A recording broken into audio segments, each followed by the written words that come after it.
आज कष्टकरी संघर्ष महासंघ महाराष्ट्र राज्य यांच्या वतीनं बांधकाम कामगारांच्या विविध मागण्यांसाठी आपण या ठिकाणी जमलेलो आहोत।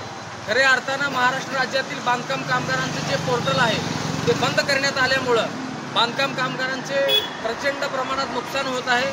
ते पोर्टल सुरू नसल्यामुळे वेगवेगळ्या प्रकारचे लाभ आणि सामाजिक सुरक्षा देत असताना बांधकाम मजुरांना अडचणी येत आहेत। याच्या निषेधार्थ म्हणून आज या ठिकाणी आपण जमलेलो आहोत। खऱ्या अर्थानं बांधकाम कामगारांची नोंदणी आणि नूतनीकरण न झाल्यानं आज महाराष्ट्र राज्यामध्ये 4थ्या मजल्यावर 7व्या मजल्यावर 5व्या मजल्यावर काम करणारा माझा बांधकाम कामगार अत्यंत अडचणीमध्ये आहे आणि अपघाती मृत्यू जर झाला तर 1 रुपयाही कुठल्या प्रकारचा त्यांना लाभ मिळणार नाही, अशा प्रकारची दयनीय अवस्था आहे।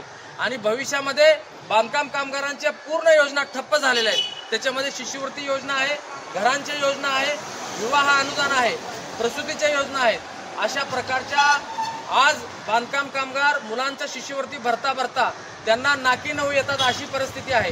तर खऱ्या अर्थानं जर बांधकाम कामगारांचं तातडीनं पोर्टल सुरू नाही झालं, त्यांच्या मागण्या लवकरात लवकर सुरू नाही झाल्या तर आम्ही महाराष्ट्र राज्याची राजधानी मुंबई येथे भव्य मोर्चा काढून मुंबई येथे धडकणार आहोत। हा इशारा आज महाराष्ट्र शासनाला आणि महामंडळाला आम्ही या ठिकाणी देत आहोत। सामर्थ्य शक्तीचा राजदंड उचलून गर्जना करी प्रचंड अन्याय ओढ